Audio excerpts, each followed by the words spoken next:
assalamu alaikum bandiraɓe yeɓen ko ɓe Ayaw Pindi TV mi salmini mon fof inde mon e yettode mon to gonnoɗen gonirɗon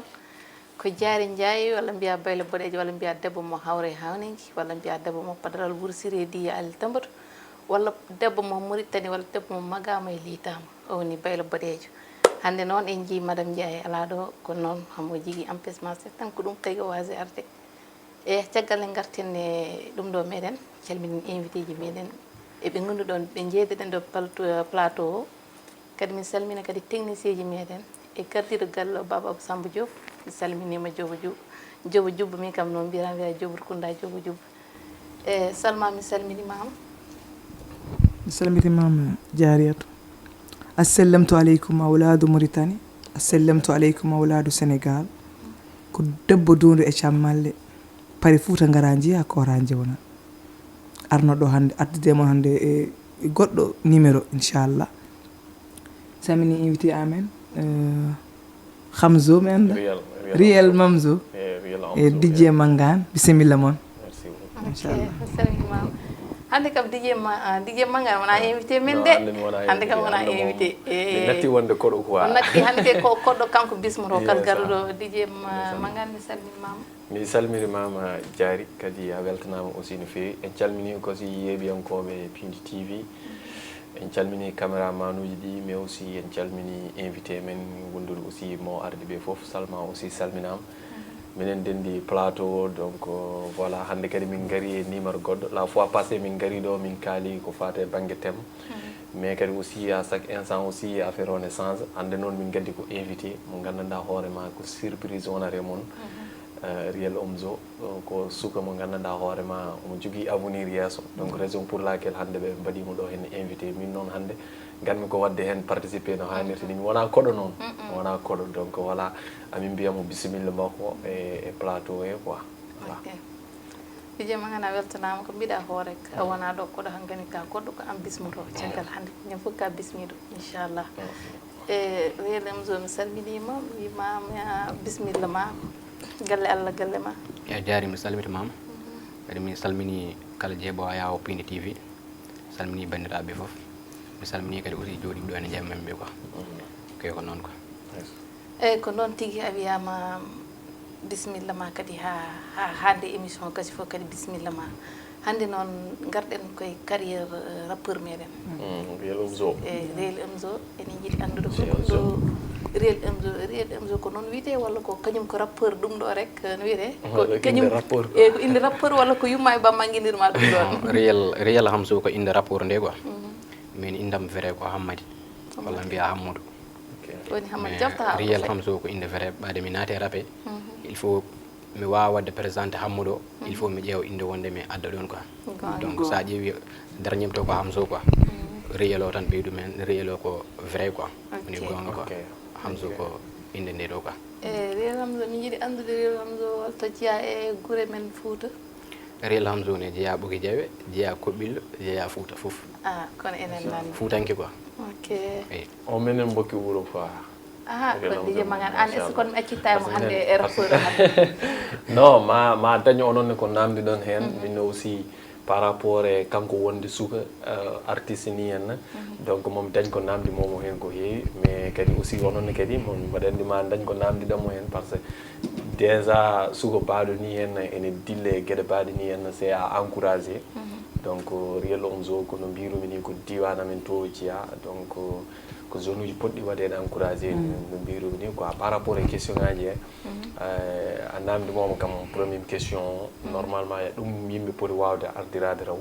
andude inde nde holno ardi manam Riel Omzo est ce que ko jinnaɓe makko guinnirima noon walla inde rappeur ɗum kam rapport aji fof ne change indeji mumen quoi mara ko enen tan goni ɓe cuusa wadde gueɗe baɗe noon mais rapport kam c'est normal par ce que wonen inde a wawa notirade ɗumen yaadani quoi voilà donc ɗum tagui o change inde makko nde watti ɗum Riel Omzo minen kadi aussi question mo joguimi tan mbaɗa namdomo pour l'instant mi rewna e question ma e tan wasa hay sinno en ƴessi nandude seeɗa Riel Omzo inde nde est ce que ko an waɗani ɗum créé hoorema walla ko fansuji ma walla holno inde nde arde ma au juste no inde ko min waɗi ɗum créé hooram quoi hay goto waɗanani kam créé ko min waɗani hooram créé juste tan mbiɗon e laawol mi fuɗɗima arde donc mi ƴeewa indam ko ɗum ɗon tan tagi mi pose inde nde quoi. Ok, rabo fuɗɗi hen ko ni tan mbaɗɗa créé inde nde walla won groupe ɓe gonnoɗa walla an a fijiranno ɗum rek? wayi ko adi fof miɗo salmina ɓe koye groupe gonnomi groupe ko Foyre Gonga wiyete. Ok. wayi minen yimɓeɓe komin tato ha joni ni koye groupe gonmi quoi. mi heddoto ko temps o tan woni ko rokkani kadi goto e mabɓe fof kadi nana e lawol quoi. Ok. ko ɗum ɗon quoi. Ok, mais donc ko groupe gonno ɗon après joni c'est à dire kon certi? non non min certani. on certani ha joni no certani ha joni min joddo e min mbadda fof quoi. Ok. donc rapport tawi min komin gondi quoi par ce que komin groupe goto minen gondi kadi leegal gotal quoi. Ok. ko ɗum ɗon quoi. mais a yaltini son uji ma banque par rapport taw wona groupe o fof woni ndennduna ɗum so tawi won son uji ɗi jaltinda taw ko en tant goto individuellement? way ne waɗi son uji ɗi jaltimi min goto quoi. Ok. mais ɗum ɗon kadi ko haydara quoi par ce que neɗɗo fof ene jogui droit mum wadde ko ganduɗa kono nawa hunde yesso quoi. Ok. mi anda sa fami ni jinmi wiide ni quoi. mais DJ Mangane fati mi hokka mi arte moɗon seeɗa saabu a wi kadi ko groupe on certani so kadi saɗa waɗi ya son mbatta ko an goto est ce que ɗum ɗon ma continue? aɗa andi groupe o ɓe jiira hen koye mabɓe par ce que groupe o sinno kamɓe fof koɓe yimoɓe kadi haala gokka wonat ɗon quoi mais waɗi tan ko yimoɓe hen waɗi ɓe ganduɗa jimani quoi. eyyi groupe o kadi ko minen komin groupe o guila min cuwa yimde ga ko minen puɗɗiɗi yimde minen puɗɗiɗi mais min ɗumninani dal mi anda saɗa faami quoi. min groupe o koko ari guila rapport arani quoi. dal ko jaadigal woni ɗon dal. Ok. wadde ko noon mbaɗirɗon créé rabo o ardi hen comme par exemple gonda hen yimɓe groupe onon pijira ɗum ha ɓooya wonta groupe de rap quoi. way est ce que des fois ça pose pas problème le fait que côté bindugol ngol par ce que chanson des fois goto en yiiɗe yaltinde jogo idée ji mum est ce que woɓɓe ɓe des fois garta mbima non ɗum ɗo a forani yimde ɗum walla goɗɗum en ni luural seeɗa quoi. ɗum kam ñakkata quoi par ce que sa ƴeewi ko gondigu quoi donc goto fof kadi idée mum quoi. des fois min ko wonata idée am ko tawa goɗɗo kadi ɗum wona idée mum quoi. des fois kadi min ko wonata idée am ko e oto ko woni idée mum ko tawa wona gotum quoi. ko ɗum ɗon tan mais minen fof kam ko anni goto min jogui quoi par ce que julduɓe laana anni mum tan ko jofoyde quoi. ko ɗum ɗon quoi. joni DJ Mangane fawron o yino namde réel seeɗa réel de réel réel Hammad réel Amzo mais bon min namdadema tawa ɓooyi hen walla ɓooyani hen? mi ɓooyi hen 2018 min puɗɗi yoyi machallah. a fuɗɗima wadde concert uji walla suwa? en tout cas dal 2018 ha joni saaha fof min dilla e concert des fois kadi min dilla e projet ji mum mi poti dillude ɗum quoi. ko ɗum ɗon tan wadde an so mi nani haala ma wadde kanka neɗɗo mawɗo wadde? mi wiyata komi neɗɗo mawɗo mi wiyata komi neɗɗo mawɗo. machallah 2018 ha joni dilla hen kay machallah par ce que min wonto mi yennumi yiide vidéo ma e TikTok. wawi wonde min kam min ɓennu tan ha ɓawi après duttitimi makko dartimi kadi par ce que mi andama ni mais ne jimi ne jimirta ni e waɗi fayida tanema machallah ne weeli kono mi ñaguirmama Allah yo Allah waɗane jaam joomum. amin sorma hono ko yitere par ce que neɗɗo ko joom avenir ha ballen machallah si mi heeɗi lawa goto mi heeɗi vidéo makko o yimi ko weeli wax degg yalla gonga waɗi dou machallah ne weeli min kam meeɗa waɗa apprécié jimri majjani o waɗi validé o waɗi validé kon non ko noon ko suhu quoi. e joni Relumzo joni an concert uji kewɗi wonde ɗo e Dakar ɗi aɗa heewi wadde hen participé walla an dal ka jooɗiri rukkuma tan? concert uji pourtant wonɗi mbaɗa men participé won ganduɗa kadi oɗo événement makko Doursek 2020 mi anda mi waɗi hen participé ok Doursek quoi. mais guilɗen noon sona taw ko côté amin to côté Kirmasar to mais lega ɗe ga mi heewani ɗum ninde hen quoi. ok parce que sa ƴeewi kadi ko lawol ngol namdi ko des fois ne manque e artiste o quoi connaissance uji ɗi ganduɗa ne mbawi nawde ma e niveau ji hen saji est ce que jogui linko e mawɓe way ko ɗum ɗo woni ko kalamnomi joni quoi. parce que lawol ngol ne namdi connaissance mo ganduɗa taw événement bawɗo wadde fof aɗa wawa tinde hen hoore ma quoi. ko ɗum ɗon des fois ne manque e artiste aji quoi. anda sa fami ko ɗum ɗon machallah Diary waɗi posé question badde important le fait que avoir des relations avec les artistes là woni artiste aji ganduɗa hoore ma comme no mbiruɗa ni par ce que sa ala bras long rek bawɗo walludema rek ça va poser un problème min concert Boy Diarra en 2020 je sais pas 2021 sa waɗi kam wonko memimi hen seeɗa ko ganduɗa hoore ma yimɓeɓe ene mbiya mbaɗa jeeya e bonnuɓe concert o par ce que ko monti ko ne heewi mi ittata hen hooram de par ce que d'une part boyo leeli ngabbude leeli arde taw gasi ha laaɓi leeli arde won booji goɗɗi nanɗon ɓene jiiɗi montude ngare yam ñumini gam mbiɓe ɗumen ala probléme par ce o arano nden o arano somin dartinino tan yimɓe fof keppatte nden concert o ɓuurano yawde bonde ilo suwa ara donc mbimi pourquoi pas je pense que hay an émission a ngabbino hen e woɓɓe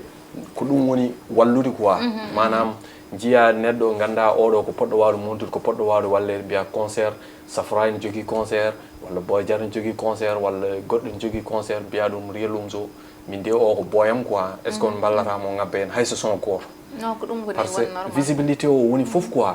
eyyi ko haali ko kadi question ma o ko jaabi hen ko ɗum ɗon quoi enen côté men haalpulereɓe ko ɗum woni probléme men si comme no Salma waɗi joni joni ni pour nana ɗum ni ko probléme neɗɗo ara waɗa apprécier son ma sah walla wiya ko mbatta ko ne weeli eɗen jogui oɗon probléme neɗɗo ene anda ko mbatta o ne weeli de salo widema sah ne weeli pour hokkuma courage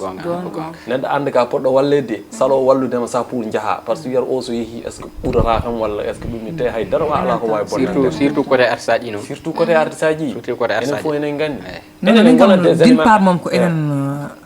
enen halpureɓe noon mbaɗen non naturellement ko noon mbaɗen men kam en ballata koye c'est ça le problème ay jambour en ballen jambour ummo ha yaha dow ɓuuri ballen neɗɗo men o ha ummo yaha dow ko ɗum woni to probléme ɗum wona lawol wallahi mboɗo sikki an sa woni sa wi ka ɓiɗɗo pullo ko pulago dogata e ɓandu ma sa yi bande comme no mani haala ɗemgal ma ngal kaltangal aɗa foti walludema no yaari yeeso par ce que enen balta ɗo hande mawɓe helifaɓe hen enen e mbira en ngala enen jogui machallah en halpureɓe enen jogui ko gasata wallahi gonga mais ko ɗum probléme enen mbawa wallude ballen jambude ɓuuri ballen koye meɗen mais pourquoi pas ballen koye meɗen wallahi non ɓe mami ballu inchallah même côté TikTok c'est comme ça koye lawol gonɗen tan saabu je on jii joni changement ne wolo jiggal concert ɓenno ɗo en rapport uji ne monta no poti montude ni e kadi ko ɗum ɗon tan kadi hokkataɓe saabu kamɓe mawɓe ko noɓe mbaɗatno haaɓe ngabbi dow kono kamɓen ɓe poti ko jijinde ɗum ɗo suhaɓe kamɓen ɓe balla ɓen ha ɓen keeɓa kadi to ɓe keeɓi ɗo so génération goɗɗo so ari kadi wawi noon tan ko heddon par ce que min jaari ga ay jaari omo jiiɗa min kam minen liggotto ni kono ɓerde makko nde machallah ne laaɓi oɗo idée ko addi ɗum ko ɓoy o wi min comme pourquoi pas min mbatta invité les jeunes rapporaji ɗi comme ça min mbawa ɓe mbawa yiyede ɗum kadi ne moƴƴi min a haali gonga se mbaɗi ɗum kadi mbaɗi ko moƴƴi koyema tan mbalɗen ha hande par ce que hande so bande ma woni rapport hande ay goto andama so aɗum hande Pin TV aɗon fone yeewa ɗum goɗɗo ma yimo ɗon joga connaissance joga walludemo saabi Allah walla yaha waɗa ya découvrir somuji hol makko holgonɗo Rimzo o yaha ƴiwya wut kaɓe Rimzo voilà Real Oumzo holgonɗo Real Oumzo goupe ma hande so émission so yalti hande ma yim fo jiiɗo andude holgonɗo ɓe ƴeewiyat sabu ɓe jaariya holi wallude quoi eyyi joni DJ Mangane joni gartene Real Oumzo mbiyen namdoɗemo Real Oumzo koye projet gonɗa walla an dal kalko jiguiɗa tourné Fouta saabu décembre ari de tourné ji keewi mi nani ɗo Mangane event en fof nene mbaɗa préparé 112 heures eyyi joni annene min ƴeewa kolko gonɗa e dow mum amin gam ko adi fof mbiɗo jogui projet ha par ce que wadde concert ko projet ɗum ɗon tan projet kam mawɗo kam mettuɗo kadi ko ɗon tan haaɗi quoi eyyi ko heddoto kam artiste mbiɗo hoore mum ko artiste o walla jimo serata e jogade projet nde pinɗa foof aɗa yiiya heɓde ko ganduɗa ka heɓani quoi aɗa yiiɗe wadde kadi ka waɗani chaque fois ko ɗum ɗon woni bindol ngol woni ɗum ɗo par ce que sa ƴeewi ko jaltumi e projet wonani hay mois wonani hay lewru waɗin ɗo éppi ko ɓoyanɗo kam laasin ɗum mais kadi jomum no jego rêve uji goɗɗi ka wadde ko éppi walla mistake walla goɗɗum quoi ko ɗum ɗon quoi joni concert ɗe mbiɗaɗe ko holton ko Fouta walla ko Dakar concert mo mbimo Koɓɓillo ça commence comme ça il faut d'abord mbaɗa wuro ma walla yettinta ha yimɓeɓe ɗumɗina après saabu ko public gonɗo Fouta ko kamɓe gonata kamɓe garat ga quoi public o vraiment ko goto ko goto public o goto ye wonɓe joni a jaggi date nde mbatta ɗum jaggi date ko mande le 24 le 24 décembre décembre oɗo ko bilo wuro tan woto ngo batta walla jigi way ko billo tan mbaɗami ni pour l'instant ko kobil tan min mbaɗami ne pour wala min mbaɗi fidde ha ɗo hen min sar ko bilembe wonde ngara hen mangan event so kamɓe ne mbaɗi invité pour jaggude na non min jaggat hen inchallah minen kam mangan kam yimɓe majjanno woy quoi min franchement mi ala oɗon probléme quoi côté artiste aji ɗi mi ala oɗon probléme ko mbawmi foof mbaɗa waɗa hen so neɗɗo ɗumdini kam rek wi kam émission kala ko mbawmi hen momi wat pour joddade jomum surtout wadde jomum accompagné par ce que on mission min dokka minen ɓeɗo fof heddoro min mbawa walla min mbasate minen ɓeɗo fof sa yi Allah waɗi min ɗo waɗi min ɓeɗo goni des animatrices minen min goni des animateurs ɗum ko Allah fawi min ɗum wi min ko réel umzo ñalawma arat on guinviranmo ɗo jewɓowo kaari ma yiyatmo ma andumo ma rewɗo ko ni affaire o yarata ɗum fof jiiɗa ko sababu donc neɗɗo kala ko wawi yo waɗa hen haydara bonnantama minen kadi komin mbawi fof aussi ma min mbaɗen kadi concert ma o kadi c'est très bien neɗɗo so tawi aɗa woni ɗeɗo gueɗe il faut oser quoi manam wiide mi watta concert so waɗi concert est ce que ma moƴƴi walla moƴƴata non artiste jogo fit mbaɗa hayso 3 personnes garite jaggoye ɓeɗon 3 personnes jimanaɓe ha weela mbaɗa comme si ko ujunnaje neɗɗo woni yeeso ma haydara bonnantama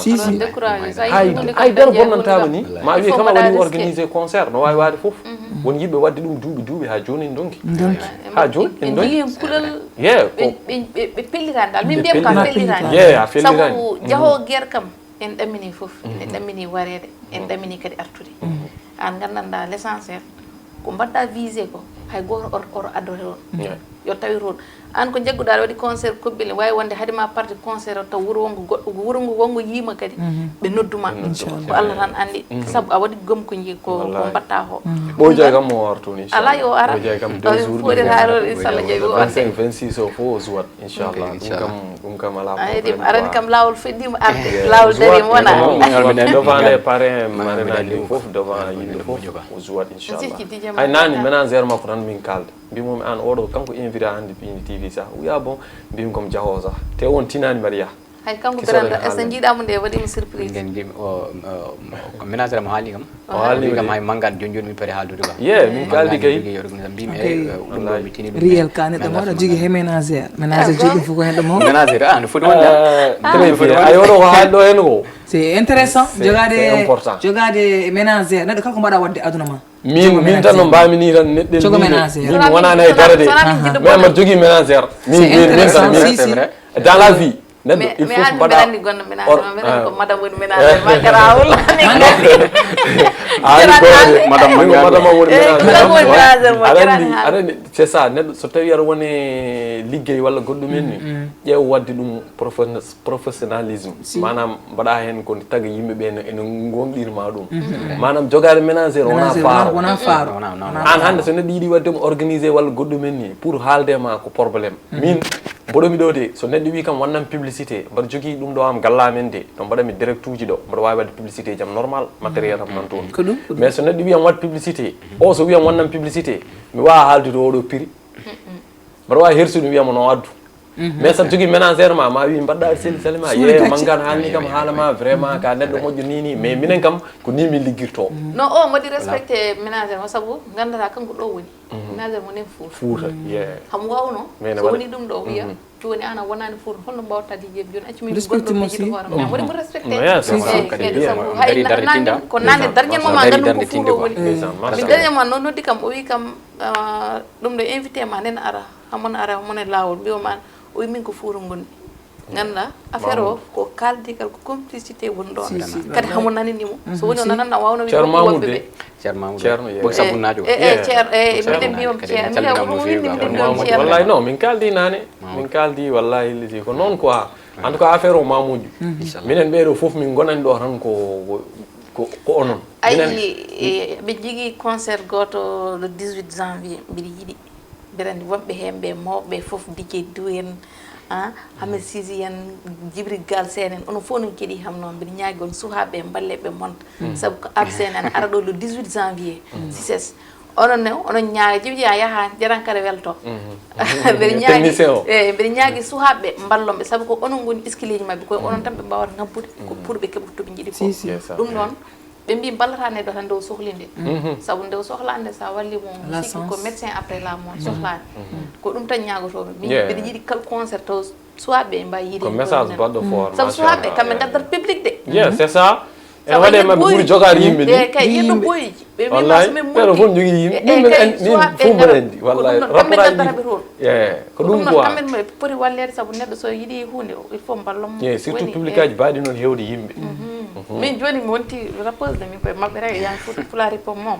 kala to ɓe ay ñanden nde rapport uji mbaddata comédien ko rapport uji kettumi malgré comme comédien men ko rapport uji jami so min ko rapport uji ko mbiyata ko nden mi hetta kon joni ko kamɓe tan mbaɗa mi top kono message ma on waɗi fort yam mballu sukaɓe ɓe montini ɗumen e concours uji he ɓe mbasa tan ƴewde kaari ko ɗum ɗinaɗo walla goɗɗum fan min jami montini non yooɓe montini sukaɓe tokoɓe ɓe jiiye par ce que visibilité o ko hen jeeyaw quoi kadi kamɓe kadi koɓe ambassadeur uji hannde kamɓe mbawi wallude boyuji ɗi wota min jaw hay goto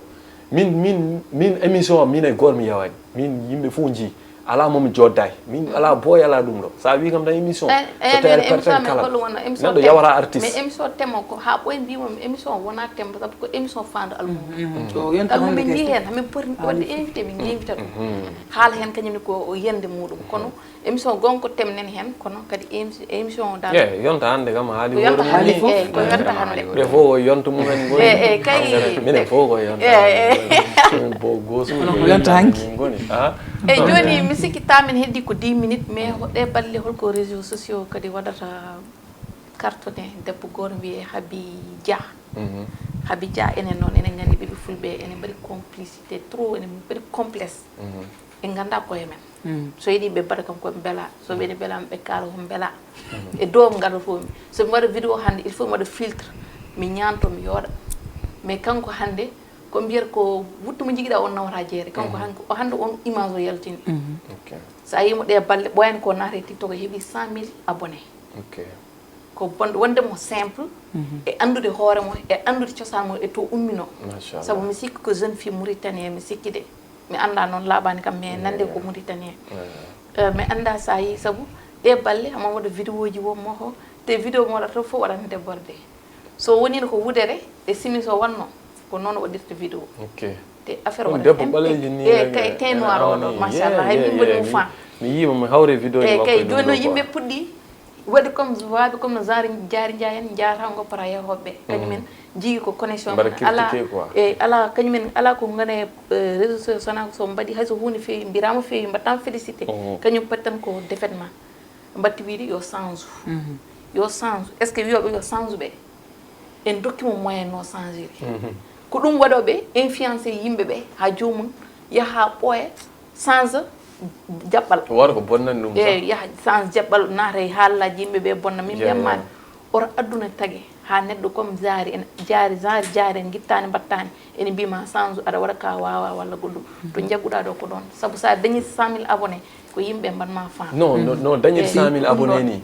no waɗi haw dañiri ni ko noon ay waɓɓe makko abonné ɓe c'est à dire ko noon ɗum jiiɗi ko ɗum jiiɗirimo donc c'est pas l'appel kan jomum ne change min somi waɗi hunde mi andi yimɓe mbaɗema abonné ni belti ko mbaɗami ko mais jarani mbeɗa change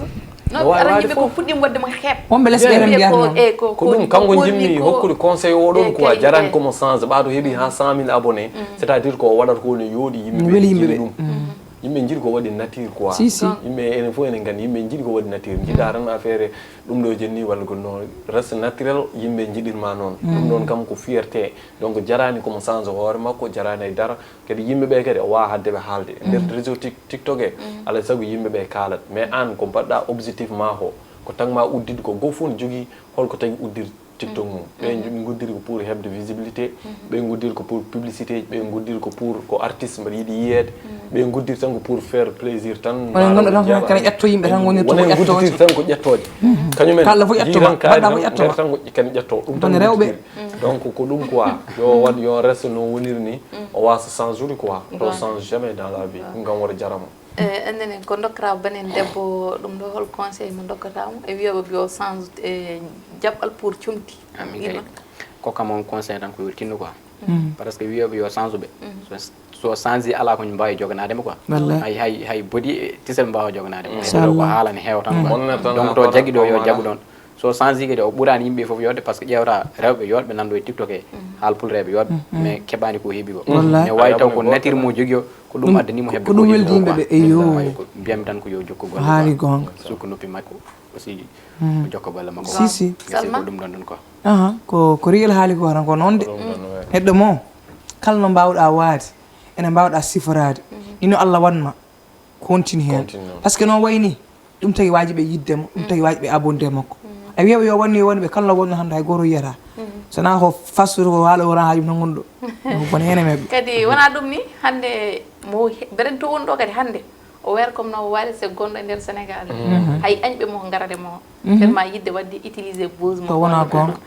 min mbiyami mom rek yo reeno o anda mo yadata o anda ko haalata o anda mo waɗat fréquenté saabu aduna o hannde sirani kadi ɓe mbima safro gila nde celluɗa nde on hecci ha ñawama mbiya bof mbiyaɗa safro toon ɗo kam aduna o nena yeeso mo kanko waɗat choisir no jigui waɗi choisir o waddi ko oɗo ko déguisement o foti wadde tiktok ni yo waɗi choisir moƴƴo mo gandanɗa wiyata janggo awa kaari ko ni yaltirno hannde daare saabu hannde Sénégal yawi wadde var ko jogui o ɗum var ni yawi yo reno var o guila var demo kanko eyyi ko ɗum ɗon tan kadi jimmi kadi konngol ma cekkirgol e mbayniguma donc mi salminimo no fewi mi salmini a Open TV vraiment mi weltima quoi woni ni kam weltare mawde nde ganduɗa jooɗade ɗo e joddade moɗon quoi par ce que wonno ko rêve gila ko ɓooyi min mi jooɗo e télé wonno ko rêve am quoi donc mi salmini neniraɗo mi salmini babiraɗo kamɓe fof mbiɗa salminaɓe quoi mi salmina fuutankoɓe quoi mi nodde moon kadi e keewal le 24 inchallah garon onon hawren kawɓe mbiya yoɓe gara anne kadi aussi doninaɓe mbiya yoɓe gara ɓuki jawnaɓe gara sen mbaɗi noon tan ma en kew doole quoi waɗen faire pele mbaɗena ha wela quoi inchallah ko noon quoi mi salmini mon no fewi toon min salmini sehilaɓe jooɗiɗoɓe Amadou en MC Bayzo en Sayd en onon foof mbiɗa waɗa moon cewɗat quoi kadi mbiɗa salmina neɗɗam bewɗo liiduɓe bawɗo affice aji numéro makko nanɗo kala jiɗɗo affice mariage walla affice ɗum ɗo yo waɗmo contacté quoi ko neɗɗo moƴƴo quoi vraiment neɗɗo newiɗo quoi way ko noon eɗen calmina maintenant zéro Mamoudou Diallo ɓugi sabbo donc eɗen calminam no fewi quoi on jarama ok Salma machallah ko noon tan mbiyo mon frère Riel mbiɗa ñagonoma Allah tan yo Allah junnu balɗe ma moƴƴina battere ma ɗum ko jiɗɗa ko Allah hokke ɗum wawde continde hen kadi ko jiɗɗa ko fof Allah waɗana hen joomam hande ko jiɗɗa noon kadi yo Allah hokke Allah hokkuma cellal ma e fof ma ha mbawa timmini fof inchallah ka cukalel jogui carriére devant toi wat ko poɗɗa wadde ko kasa teftade haala bonɗo ka teftade haala gaño ka ɓi pillo ɓi pullo ɓi dimo respecte ɗum no fewi ganda holto gummiɗa ganda hol jibinande ma oto wat mukko ganduɗa o janggoje yimɓe ne jiima hen mbaɗma hen heeb walla yimɓe janggo jang jiima hen ne gancuma hen an wattan ko moƴƴi ko inchallah foof ma Allah won ballo ka to tous eɗe cukaka muɗum Allah walle inchallah eyyi ko noon tan dondu debbo donde cammalle waynirono moon tan en salmin on aussi ha gongol inchallah jara DJ Magan hanma waynan noon événement o jimmi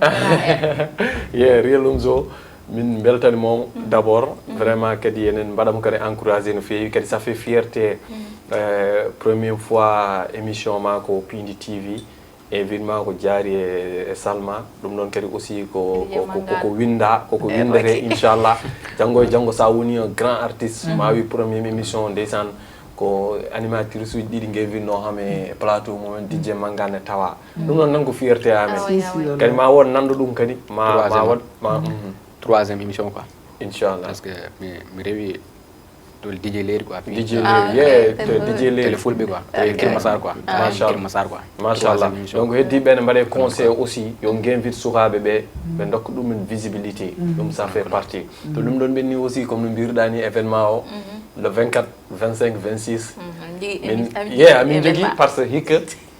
troisième édition o ko aɗani min mbaɗatno ko 72 heures 48 heures 2 jours donc min mbaɗatno 48 heures de DJ Mangane wiyatno yeeyi ko noon wiya duuɓi ɗiɗi fof noon wiyatno mais hikka min alle anjam indam feeña hen ni gila rawane jinnomi wadde ɗum mbimi yo indam nde iwena laaɓa wonta festival taw ko ɓoydiayna fof jeeyi wonta 72 heures culturel de Boki Diawe mon tankin festival Boki Diawe fof nani mi hen non ko kiram mi yi gure kewɗe ne mbaɗa ko way noon yimɓe gummo Amérique gummo France ɓe gummo partout ene gara en mbaɗa festival wuro ngo wela culture waɗe e tout waɗe ɗum noon kadi koye aduna jeeya mbin pourquoi pas mi waɗa oɗon initié e nder wura men donc ko ɗum tagui mi wadde organisé festival baɗo noon 3e année vraiment mbaɗa waɗa remercier wa Mangane Events foof aɗani ko ɓuuri welde men foof hikka ko Boki Diawe naɓe sukaɓe dariɓe pour culture Boki Diawe foof gari janti hen hikka gari pour jaggude hen Samba Dembel en Amadou Ndiaye en Alex Mbayen e woɓɓe gandanɗa hoorema even ko yimɓe ɓe gandanɗa hoorema ne keftina non daf yahat daf ko neɗɗam bras droit Didier Mangane ɓen foof mbaɗa waɗa ɓe remercier no fewi e sukaɓe rewɓe aussi arɓe janti hen cousine amo aussi Mamboul ɓen foof gari jantu hen pour yo événement o ya vraiment mbaɗa waɗa ɓe remercier no fewi kadi mi waɗirani ɗum haydara par ce que sa ƴeewi événement so mbaɗa waɗa événement saɗa waɗa wiye ƴeew parrain monsieur le maire amin jogui parrain amin jogui monsieur le maire amen machallah amin jogui woɓɓe ganduɗa hoorema sa waɗi ɗumen parrain ma hebbin kalis ni kono min mi waɗirani pour ɗum ɗon min so tawini ko ɗum ɗon mi ƴeewa ɗiɗon mais ƴeewmi ko zone uji ɗi ganduɗa hoorema ene keftina e nder diwan men walla e nder wura men mi waɗa ɗumen comme parrain mi ruttu ɗumen teddugal donc mbaɗa salmina parrain o Tidiane Sakho mo kewmi wiide l'ami des zones o woni ko Congo actuellement on wonde la marraine woni madame Dianor woni Oumou Ndiaye on aussi ko soram ko ɓooyɗo waddemi conseillé guila mbaɗa fuɗɗo wadde émission ngaji ni tan ni e téléphone kanko arannomo waɗami conseillé o wiya ma moƴƴu donc mbaɗa jogui droit ruttudemo ngal ɗon teddugal kadi mbaɗa noddi diwanuji ɗi foof yo gar tawtere festival o onon kam déjà kono yahoɓe année seulement kam ɗum waɗama signé o kam invitano déjà réel kam ɓe invité ɗum déjà yo ar jibi aussi ko yahata pour hettude banggue caméraji ɗi quoi c'est ça quoi donc mi weltinimon no fewi kadi mi weltima kadi ko mbaɗɗon kam ko invité pour wadde participer émission mon ça fait plaisir no fewi wadde participer émission mon no mbammi foof mami nan message uji yimɓe mbiyoɓe ɓeɗo sukaɓe rewɓe so tawi ballama tan jahat ɓe so puusama tan jahat kadi leñol men ne sohli ɗum onon wiite ko gacce ngalama quoi par ce que onon jogui ngal ɗon cuusal donc min mbaɗa on kadi encouragé no fewi yon continue woto mbaɗe découragé foof ma moƴƴi ko mbatton ɗo hen ko famɗani